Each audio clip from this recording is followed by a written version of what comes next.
Brought to you by Agilus Diagnostics. Health test की बात आती है तो मैं भरोसा करता हूँ India's largest diagnostics company Agilus Diagnostics. खुद को टेस्ट करते रहो। पिछले कुछ अरसे से पत्रकारों पर पुलिस केस, मुकदमा, गिरफ्तारी को लेकर राजनीतिक विवाद हो रहा है। आरोप लगते रहे कि जिन पत्रकारों का लिखा पढ़ा सरकारों को पसंद नहीं आया, उसे जेल में डाल दिया, देशद्रोह, राजद्रोह जैसे गंभीर धाराएं लगा दी। गुजरात में पत्रकार महेश लांगा की गिरफ्तारी को लेकर भी बड़ा हंगामा मचा है।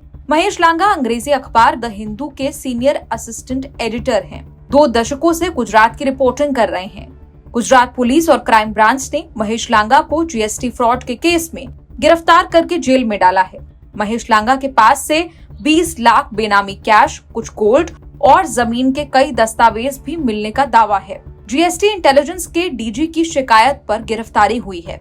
इकोनॉमिक ऑफेंस विंग और स्पेशल ऑपरेशंस ग्रुप ने महेश लांगा के घर समेत अहमदाबाद, जूनागढ़, सूरत समेत 5 जिलों के 14 ठिकानों पर रेड डाली थी।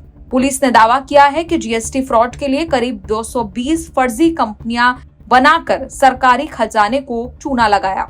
कंपनियां फर्जी दस्तावेजों और बिलों के जरिए इनपुट टैक्स क्रेडिट क्लेम कर रही थी। इंडियन एक्सप्रेस की रिपोर्ट के मुताबिक महेश लांगा के भाई मनोज और उनकी पत्नी कविता लांगा भी फ्रॉड में आरोपी हैं, लेकिन गिरफ्तारी उनकी नहीं हुई।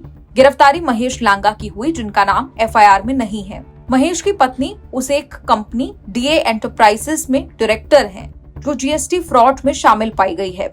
अहमदाबाद क्राइम ब्रांच की पूछताछ में कहा कि उन्हें कंपनी या कंपनी में नाम इस्तेमाल किए जाने का पता भी नहीं है। कविता ने पुलिस को बताया कि कंपनी का कामकाज पति देखते रहे हैं। महेश लांगा की गिरफ्तारी पर हिंदू की ओर से एडिटर सुरेश नंबत ने कहा कि हमारे पास केस की डिटेल नहीं है, लेकिन ये जरूर समझते हैं कि ये मामला उनकी हिंदू में छपी किसी रिपोर्ट से जुड़ा नहीं है। तृणमूल कांग्रेस के सांसद साकेत गोखले ने आरोप लगाया कि बीजेपी महेश लांगा को उनकी निडर रिपोर्टिंग के लिए जैसे निडर पत्रकार को डरा रही है।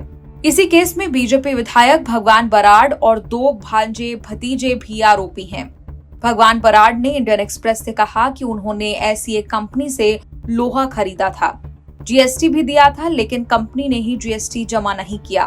भगवान बराड़ 2017 में कांग्रेस के टिकट पर चुनाव जीते थे। 2019 में 24 साल पुराने अवैध खनन केस में दोषी करार दिए गए।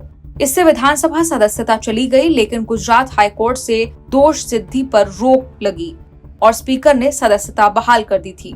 2022 में बराड़ बीजेपी में आकर फिर से चुनाव जीतकर विधायक बने। न्यूज़ तक ब्यूरो।